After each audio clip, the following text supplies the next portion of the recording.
একটা নিম্ন মধ্যবিত্ত পরিবারের ছেলে এই শেয়ার বাজারে মাত্র 5,000 টাকা নিয়ে এসেছিল এবং সেই 5,000 টাকাটা বিনিয়োগ করে 46,000 কোটি টাকা 46,000 crore এত বিশাল বড় সম্পদের সে মালিক হয়েছিল। তার পিছনে ছিল তার অদম্য সাহস, তার সঙ্গে ছিল নিখুঁত পরিকল্পনা এবং তৃতীয় ছিল ভারতীয় অর্থনীতির ওপর অগাধ বিশ্বাস। মাত্র 3টে কারণকে নিয়ে সে এত বিশাল বড় সম্পদের মালিক হতে পেরেছিল। আমরা জানবো আজকের এই ভিডিওর মধ্যে সেই ছেলেটার কথা, যে ছেলেটা 1963 সালে জন্মগ্রহণ করেছিল হায়দ্রাবাদে। তারপরে সে গ্র্যাজুয়েট হলো। গ্র্যাজুয়েট হওয়ার পরে সে চিন্তাভাবনা শুরু করলো এবার কি করব। তারপরে সে চার্টার্ড অ্যাকাউন্টেন্সি কমপ্লিট করলো। বাবার কাছে হাত পাতলো যে কিছু টাকা দাও, আমি শেয়ার বাজারে লাগাবো। বাবা বললো 1টি টাকাও দেবো না। 1টি টাকা আমি তো দেবই না, কোনো বন্ধুর কাছেও তুমি ধার চাইবে না। মন ভেঙে গেছিলো তার, ভেবেছিল শেয়ার বাজার সে কাজ করবে না, কিছু করবে না। কিন্তু তারপরে তার ভিতরে জেগে উঠল এক অদম্য সাহস। এই প্রচণ্ড সাহস তাকে আস্তে আস্তে এগিয়ে নিয়ে গেল পজিটিভ সাইডে। তার ভাইয়ের একটা ক্লায়েন্টের কাছে গিয়ে হাত জোর করে বলল, ম্যাডাম আমি আপনার থেকে ধার নিতে চাই, আপনি কি আমাকে বিশ্বাস করেন? আমি কথা দিচ্ছি ধারটা আমি চুকিয়ে দেবো আপনাকে এবং নির্দিষ্ট সময়ের মধ্যেই। সেই মহিলাটা আমাকে সাহায্য করেছিল এবং বলেছিল ঠিক আছে 5 লক্ষ টাকা আমি আপনাকে দেব। তারপর ইতিহাস তৈরি হয়েছিল। আজকের এই পার্টিকুলার দুর্দান্ত ভিডিওর মধ্যে আমরা কোনো অটোবায়োগ্রাফি নিয়ে আলোচনা করব না। একটা লোকের ছোটোবেলা, মধ্য বয়স, বৃদ্ধ বয়স, কী সে করেছে কী করেনি সেটা বড় ফ্যাক্টর না। আজকের কনসেন্ট্রেশন থাকবে সেই পার্টিকুলার লোকটা রাকেশ ঝুনঝুনওয়ালাজি। তার ডিটেল যে কনসেন্ট্রেশন, কীভাবে সে ইনভেস্টমেন্টগুলো করতো, তার কি ভুল ছিল, 5খানা গুরুত্বপূর্ণ ভুল, তার মধ্যে মারাত্মক একটা ভুল ছিল, সেটাকে নিয়ে কথা বলবো। তার মেইন স্ট্র্যাটেজি, কিভাবে সে স্টক অ্যানালিসিস করতো, সেটাকে নিয়ে কথা বলবো, যেগুলো কোনোদিন কখনো কোনো ভিডিওতে পাবে না। কারণ আমি যেটা বোঝাবো সম্পূর্ণ অন্যভাবে বোঝাবো। একটা নিম্ন মধ্যবিত্ত পরিবারের সবথেকে বড় প্রবলেম কি জানো? সবচেয়ে বড় প্রবলেম হচ্ছে আর্থিক প্রবলেম। মাত্র 5,000 টাকা নিয়ে শেয়ার বাজারে সে নেমেছিল এবং নামার আগে তার বাবা তার কাছে কোনো রকম আর্থিক সহায়তা করেনি। সে আলোচনা হতো বাড়িতে ঠিকই যে শেয়ার বাজার নিয়ে সমস্ত কিছু, কিন্তু আর্থিক সাহায্যের জায়গাটা সে পায়নি। সেই ছেলেটা ছোট থেকেই যে চিন্তা ভাবনা ছিল সেটা হচ্ছে স্টক মার্কেট কিভাবে হয়, শেয়ার বাজারের দাম ওঠা পড়া কী করে। সেই চিন্তা ভাবনার লেভেলটা থেকে আস্তে আস্তে বাজারের উপর প্রচণ্ড আসক্তি ঘটে। আর চার্টার্ড অ্যাকাউন্টেন্ট কমপ্লিট করার পর তো অ্যাকাউন্টস ব্যাপারগুলো বুঝতেই শুরু করে দিল। তার মুখ্যত 3টে জায়গায় সে হ্যামারিং করেছিল গোটা বাজারটাকে। এই 3টে জায়গার জন্য তাকে আজ বিগ বুল বলে সম্বর্ধনা করা হয়। সে 3টে জায়গা ছিল সবথেকে মারাত্মক। সেটা হচ্ছে প্রথম, কন্ট্রারিয়ান প্রসিডিওরস। যে ভাবনা চিন্তা যেখানে সে করেছে সাধারণ মানুষরা, সেখান থেকে বেরিয়ে গিয়ে অন্য চিন্তা ভাবনা করেছে। প্রতিবার যেখানে সাধারণ মার্কেট থেকে যে সমস্ত ইনভেস্টাররা বেরিয়ে গেছে, যে আতঙ্কিত হয়েছে, ভয় পেয়েছে, সেখানেই তার শেয়ার টাকাটা লেগেছিল। 1985 যখন বাজেট তৈরি হলো, সেই বাজেটে চিন্তা ভাবনার লেভেল ছিল এরকম যে মার্কেটে এখন উল্টো রকম ব্যবস্থা হবে, হাওয়াটা উল্টো দিকে যাবে এবং যতজন ইনভেস্টার ছিল তার টাকা তুলে নিচ্ছিল। আর এই জায়গাটাতেই কাজে লাগালেন রাকেশ ঝুনঝুনওয়ালাজি এবং সেখান থেকে সে বিরাট কোটি টাকা তৈরি করে ফেললো। তাহলে আসো একটা করে বিষয়গুলো নিয়ে কথা বলি। প্রথম, তার স্ট্র্যাটেজি কী ছিল? তার স্ট্র্যাটেজি ছিল শুধু কিন্তু লং টার্ম ইনভেস্টিং নয়, trading and long term investing. Trade করে বড় টাকা সে ইনকাম করতো এবং সেটাকে ভালো কোম্পানিতে লাগাতো। চিন্তা করে দেখো, কোনো একটা পাড়ার দোকান, যে দোকানটা পুরোপুরি মুখ থুবড়ে পড়ে রয়েছে, টালির চাল ভাঙা রয়েছে, ভিতরের পরিস্থিতি ভালো না, সব দেখে দূর করে চলে যেত, ভাবতো এই দোকান থেকে কিচ্ছু হবে না। সেখানেই রাকেশজি ঢুকতো এবং ভিতরে খুঁজে বের করতো আসল সোনা কোথায় লুকিয়ে রয়েছে এবং সেখানে সে বের ধরতো যে এখান থেকেই মজাটা শুরু হবে। এবং সত্যি সেই মজাটা শুরু হতো সেখানে। এবং যে কারণের জন্য প্রথম চমক আমরা দেখেছিলাম টাটা টি থেকে ম্যাক্সিমাম লোক তখন বেরিয়ে যাওয়ার চেষ্টা করেছিল, বলেছিল এখানে কিচ্ছু নেই, কিচ্ছু হবে না, এখান থেকে সব শেষ। সেখানেই কিন্তু রাকেশজি ইনভেস্ট করেছিল প্রথম তার টাকাটাকে। প্রথমে যে টাকাটা যখন জোগাড় করার চেষ্টা করেছিল সব জায়গা থেকে না হয়েছিল, ভাইয়ের যে ক্লায়েন্টটা তার কাছে গিয়ে উপস্থিত, গিয়ে বললো, ম্যাডাম আপনি আমার টাকা ধার করতে পারেন কি? আপনি কি বিশ্বাস করেন আমাকে? আমি কথা দিচ্ছি আপনাকে, আমি কনফিডেন্স মাধ্যমে বলছি, আমি আপনাকে ঠিক টাকাগুলো ফেরত দিয়ে দেবো। 1986 সালে টাটা টিতে 5,000 শেয়ার কিনলো। এই 5,000 শেয়ারটা তার কাছে একটা বিরাট চমক সৃষ্টি করলো এবং সত্যি সত্যি 3 মাসের মধ্যে, মাত্র 3 মাসের মধ্যে 43 টাকা দিয়ে যে 5,000 শেয়ার কিনেছিল 143 টাকায় গিয়ে দাঁড়ালো এবং সেটা সে সঙ্গে সঙ্গে বিক্রি করে দিল। প্রথমে এক দাওতে তার কাছে একটা বিরাট পরিমাণ টাকা চলে এলো। এই কয়েক লক্ষ টাকা যেটা তার চলে এলো, সেটা সে সেকেন্ড টাইম যে কোম্পানিতে লাগালো, সে কোম্পানির কী নাম জানো? সে কোম্পানির নাম হচ্ছে সেসা গোয়া। সেসা গোয়া এমন একটা কোম্পানি সে সময় ছিল যে কোম্পানিটাকে দেখে লোকে পেনি কোম্পানি শুধু বলেনি, কোম্পানিতে কিছু নেই, কোনোদিন কিছু হবে না সেই মনে করেছিল।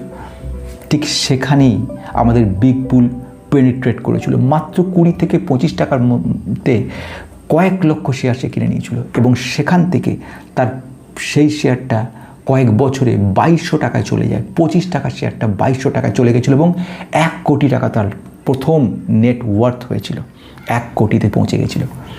সে বুঝে গেছিল রাকেশজি যে এটা একটা ভালো প্রসেস, এই প্রসেসটাই আসল প্রসেস, ফান্ডামেন্টাল বোঝো, আতিপাতি করে খোঁজো কোম্পানিগুলোর মধ্যে থেকে আসল সোনাটা কোথায় লুকিয়ে রয়েছে। সবথেকে বড় যে কাজটা এখানে করেছিল কি জানো? সবথেকে বড় কাজটা করেছিল তার কনফিডেন্স।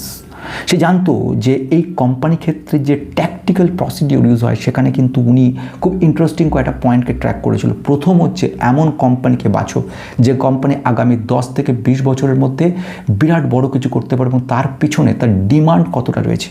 এবং সেকেন্ড ওয়ান ছিল ভ্যালুয়েশন। ভ্যালুয়েশন যদি কম থাকে এবং ভবিষ্যতে ডিমান্ড ভালো আসবে এটা মনে করে, তাহলে সেখানে সে দাও লাগায় এবং ফুল কনফিডেন্স নিয়ে। আমি শুরুতে বলেছিলাম 3টে পয়েন্ট মনে আছে, তার মধ্যে সবথেকে বড় গুরুত্বপূর্ণ পয়েন্ট ছিল অদম্য সাহস। সেকেন্ড পয়েন্ট ছিল নিখুঁত পরিকল্পনা।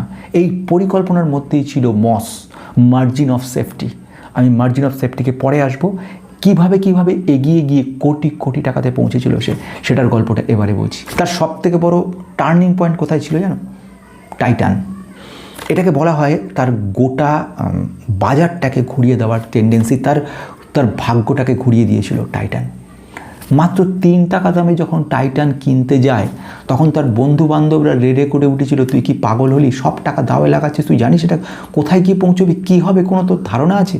এটা মরে যাওয়া কোম্পানি, এলে দেখ একবার তাকিয়ে, তুই টাটা গ্রুপ বলে শুধু ভাবছিস কেন, কোম্পানিটার ডিটেলসটা দেখ। সেই মুহূর্তে বিগ বুল যে চিন্তাটা করেছিল সেটা কিন্তু ভাবো।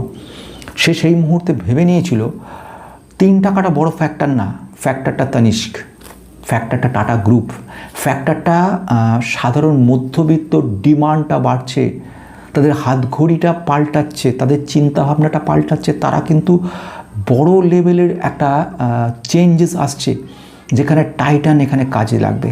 এবং তার ঘটনাটা একদম পারফেক্ট হয়েছিল, যে কারণের জন্য সেই টাইটান যে 3 টাকায় কিনেছিল তার মৃত্যুর সময় 3000 টাকায় ছিল।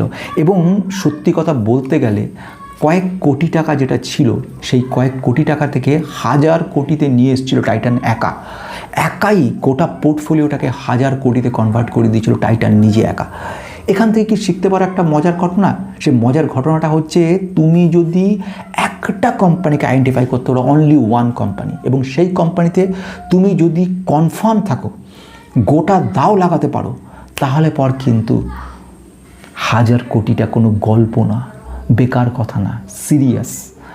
এই বাজারে দেখবে কত মানুষ তারা বিশ্বাসই করে না লং টার্মে, অথচ রাকেশ ঝুনঝুনওয়ালাজি নিজে প্রমাণ করেছে লং টার্ম হচ্ছে আসল রহস্য। সবথেকে বড় ঘটনাটা কি জানো? এখানে টার্নিং পয়েন্ট হয়েছিল আরেকটা, সেটা হচ্ছে রাকেশজির সঙ্গে তার গুরুর একটা মোলাকাত হয়। এই গুরু কে ছিল জানো? রাধাকৃষ্ণ দামানি। রাধাকৃষ্ণ দামানি ছিল খুব শান্ত প্রকৃতির লোক, একদম চুপচাপ, বড় ব্যাপারে কোনো মাথা কমাতো না, এবং সেই প্রভাবটা রাকেশজির ভিতর পড়েছিল। এবং তিনি লিখে গেছিল তার অটোবায়োগ্রাফির মধ্যে যে ইনি আমাকে এমনভাবে ইন্সপায়ার করে, এবং তার বলা খুব স্বল্প বাক্য ছিল, তো সেই কথাগুলো আমার ভিতরে ঢুকিয়ে দিয়েছিল। এবং উনি লং টার্ম চিন্তা ভাবনাতে একটা বড় পথিকৃৎ ছিলেন। এবং তারপরে আরও অনেক গল্প আছে এখানে, সেগুলো বলবো। কি সাংঘাতিক ভুল করেছিল পরবর্তীকালে সেটা নিয়ে কথা বলবো, এবং ওনার 5খানা গুরুত্বপূর্ণ ভুল যেগুলো জানা খুব জরুরি সকলের, যেটা নিয়ে কেউ কখনো আলোচনা করে না, তারপরে সেটা নিয়ে বলবো। এরপর আসি শেষ দিকে পাওয়ার অফ কম্পাউন্ডিংয়ের কথা। যে টাকাটা ছিল কয়েকশো টাকা, সেটা কয়েক হাজারে যে পৌঁছেছিল, সেটা কিন্তু পাওয়ার অফ কম্পাউন্ডিংয়ের দৌলতে। দুম করে কিছু হয়নি।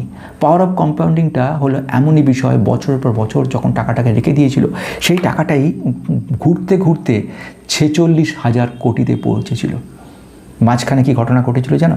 মাঝখানে ঘটেছিল সেটা হচ্ছে হর্ষদ মেহতার যে কেলেঙ্কারিটা হয়েছিল, সেটা একটা মারাত্মক জায়গা থেকে তৈরি করেছিল এবং প্রমাণ করেছিল উনি মহামানব নন। উনি নিজের বায়োগ্রাফিতে লিখেছিল, হর্ষদ মেহতা কেলেঙ্কারি যদি আর 1 মাস টিকতো তাহলে আমার এই বাজারে সব শেষ হয়ে যেত। সেইখান থেকে আস্তে আস্তে কিন্তু বাজারটা বিরাটভাবে জাম করে গেল।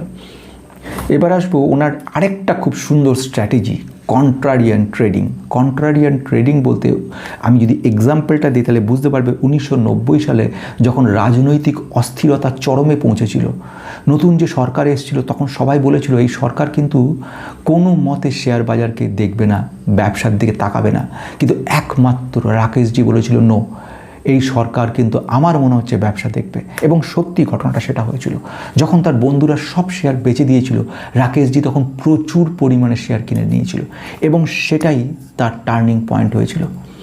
এবং যার ফলে কয়েক মাসের মধ্যে তার ছোট্ট টাকাটা 50 কোটিতে পৌঁছে গেছিলো, 50 crores হয়ে গেছিলো বন্ধুরা।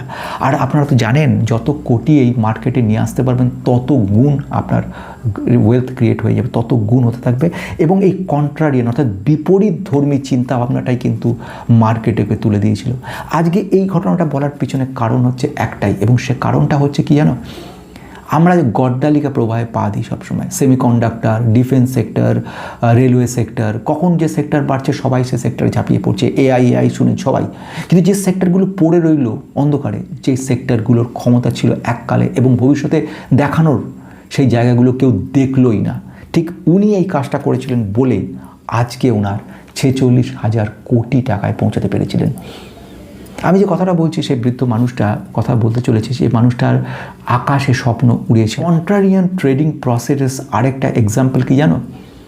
যখন কোভিডের সময় সকলে বলেছিল যে এই এয়ারলাইন সিস্টেম বা এই ধরনের এয়ারলাইন কোম্পানিগুলো আর চলবে না রে, দেখতে পাচ্ছিস কি পরিস্থিতি, ঠিক সেই মুহূর্তে একদম জীবনের শেষ দিকে সে কিন্তু আকাশে এয়ার কিন্তু উনি কিনে নিয়েছিলেন। সকলে যা উল্টো দিকে চলছে তার ঠিক উল্টো দিকে উনি চলছেন। এই কন্ট্রারিয়ান বিপরীতধর্মী চিন্তা, যার রেজাল্ট প্রত্যেকটা ক্ষেত্রে ওনাকে দেখিয়ে দিয়েছিল উনি পৌঁছাবেন। ওনার টপ হোল্ডিং কোনটা জানা আছে? টপ হোল্ডিংগুলোর প্রথম জায়গায় রয়েছে টাইটান কোম্পানি। বিশাল পরিমাণ উনি ইনভেস্ট করেছিলেন, একবারে নয় কিন্তু খেপে উনি ইনভেস্ট করতে গেছিলেন। সেকেন্ড একটা কোম্পানি কী ছিল জানো? সেকেন্ড কোম্পানি হচ্ছে star health insurance. Third company হচ্ছে টাটা মোটরস। ফোর্থ কোম্পানি হচ্ছে মেট্রো ব্র্যান্ড। এবং এছাড়া ছিল ক্রাইসিল এবং ফার্মা সেক্টরের লুপিন ল্যাবরেটরি। এবার আসবো ওনার একটা কলঙ্ক অধ্যায় ওনার ছিল, যেটা কিন্তু অগ্রাহ্য করা যাবে না। ইনসাইডার ট্রেডিং হিসেবে ওনার ভিতরে একটা স্ট্যাম্প পড়ে গেছিল, যেটাকে ঘষে মেজে অনেক চেষ্টা করেছিল, কিন্তু পুরোটা কিন্তু যায়নি। শুরুটা বলি গল্পটার। শুরুটা হচ্ছে অ্যাপটেককে নিয়ে। অ্যাপটেককে সেই সময়, আমি যে সময় কথা বলছি সেই সময় 2016 সালের কথা। আর যে তখন ওই অ্যাপটেকের মেইন প্রোমোটার ছিল এবং সঙ্গে সঙ্গে চেয়ারম্যান হিসেবেও ছিল।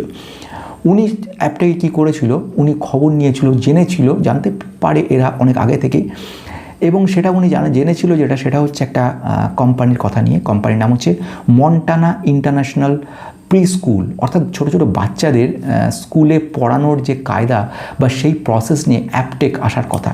এবং উনি জেনেছিলেন মার্চ মাসে, যে সেপ্টেম্বর মাসেই টোটালটা ইমপ্লিমেন্টেশন হবে।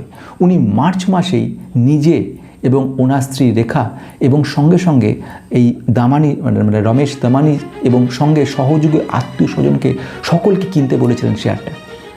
এবং ঠিক ঘটনাটা ঘটল সেপ্টেম্বর মাসে গিয়ে দেখা গেল যেই মুহূর্তে অ্যাপটেক প্রি স্কুল ইন্ট্রোডিউস করলো, সঙ্গে সাধারণ বিনিয়োগকারী ঝাঁপিয়ে পড়লো। একদিনে 10% বেশি জাম্প করেছিল এবং কিছুদিনের মধ্যে বহু গুণ জাম্প পড়ে যায়। ঠিক এইখানেই সেবির নজরে পড়লো সবচেয়ে বড় জায়গা, সেটা হলো রাকেশজি এত পরিমাণ শেয়ার কিনেছে নামে বেনামে, ঠিক ওই আগে দিয়ে মার্চ থেকে সেপ্টেম্বরে। কেন? উত্তর খুঁজতে খুঁজতে বিরাট বড় একটা স্ক্যাম ধরা পড়ে গেল এবং সেবি থেকে ডাইরেক্টলি অ্যালিগেশন দিল ইনভেস্টিগেশন কমপ্লিট করার পরে যে তুমি দায়ী এবং তোমরা দায়ী, তোমরা মিলে ইনসাইডার ট্রেডিং করেছো এবং এটাকে বলা হয় ইউপিএসআই অর্থাৎ আনপাবলিশড প্রাইস সেন্সিটিভ ইনফরমেশন। এই ইউপিএসআই এর ধারায় তোমরা পড়ছো। তারপরে কেস হয়, কেস চলার মাঝখানে রাকেশজি সেবির সঙ্গে একটা আন্ডারস্ট্যান্ডিং করে নেয় এবং এর থেকে 37 কোটি টাকা টোটাল লেগেছিল এবং 2021 সালের জুলাই মাসে এই ব্যাপারটা মিটমাট হয়ে যায় এবং সেখানে একটা কনসেন্ট রুট বলে এই জরিমানাটা দিয়ে সেখান থেকে নিষ্কৃতি পায়। কিন্তু একটা প্রশ্ন কিন্তু থাকে যে উনি কিন্তু ইনসাইডার ট্রেডার হিসেবে এত বড় সুনামের মাঝখানে একটা কলঙ্ক তৈরি করে ফেলেছিলেন। এবারে আসছি সব থেকে মজার বিষয়টার দিকে। সেই মজার বিষয়টা হচ্ছে উনি কি করে একটা কোম্পানিকে চয়েস করতেন। আমি যে 5টা প্রসেস বলছি, প্রথম প্রসেস হচ্ছে স্কেলেবিলিটি। খুব ছোট্ট শব্দ, একটু বড় করে এলাবোরেট যদি করি, কোনো কোম্পানি এই মুহূর্তে কি করছে সেটা বড় কথা না, 10 থেকে 20 বছরের মধ্যে আগামী দিনে তার ডিমান্ড কতখানি বাড়বে সেটাকে নিয়ে কিন্তু উনি চিন্তা ভাবনা করেছিলেন। এবং আরেকটা বড় ঘটনা, এই কোম্পানিটার প্রোডাক্ট এবং সার্ভিস ভবিষ্যতে কত গুণ বাড়তে পারে সেটাকে উনি বুঝেছিলেন এবং বোঝার চেষ্টা করেছিলেন, যেটা ওনাকে বিশাল সম্পদের মালিক করেছিল। আমি টাইটানের কথায় আসি। টাইটান যখন 3 টাকায় ছিল তখনই উনি চিন্তা ভাবনা করে ফেলেছিলেন এই কোম্পানিটার প্রোডাক্টটা কিভাবে মধ্যবিত্ত নিম্নবিত্ত মানুষদের কাছে চলে আসবে এবং কিভাবে এর সেলস প্রমোশন সারা বিশ্বে ছড়িয়ে যাবে এবং আলটিমেটলি বিরাট সম্পদ তৈরি করে ফেলতে পারবে। সে কাজটাই এখানে ঘটেছিল। মোট বা কম্পিটিটিভ অ্যাডভান্টেজ, আমি যে মোটের কথা বলছি না বা কম্পিটিটিভ অ্যাডভান্টেজ বলছি, অর্থাৎ এমন কোম্পানি উনি বাঁচতেন যে কোম্পানিগুলো কিন্তু একদম আলাদা রকম, অর্থাৎ সেই কোম্পানিটা কোনো কম্পিটিটর নেই বা কম্পিটিটরের সংখ্যা খুব কম রয়েছে, যার ফলে গোটা বিজনেসটাই কিন্তু কোম্পানিটা ধরে রাখতে পারবে। যে কারণের জন্য সে সময় টাটা মোটরসের একটা বড় পরিমাণ ইনভেস্টমেন্ট তিনি করেছিলেন এবং সেখান থেকে বড় টাকা লাভবান হয়েছিলেন। নাম্বার পয়েন্ট, উনি যখন দেখতেন সেটা দেখতেন ম্যানেজমেন্টকে, ম্যানেজমেন্ট কতটা দক্ষ এবং কতটা অনেস্ট সেটা কিন্তু উনি লক্ষ্য রাখতেন, যেটা কিনা ভবিষ্যতে তার একটা বড় সুবিধা তৈরি করে দিয়েছিল। এবং একাধিক কোম্পানির দিকে লক্ষ্য রাখো, টাটা গ্রুপের দিকে ওনার অদম্য একটা বিশ্বাস ছিল এবং ওনার এই বিশ্বাসটাও ছিল যে ইন্ডিয়ান ইকোনমি, ভারতীয় অর্থনীতি আগামী দিনে বিরাট কিছু করবে এবং যার জন্য উনি কিন্তু এই স্টকগুলোতে ইনভেস্টেড ছিলেন।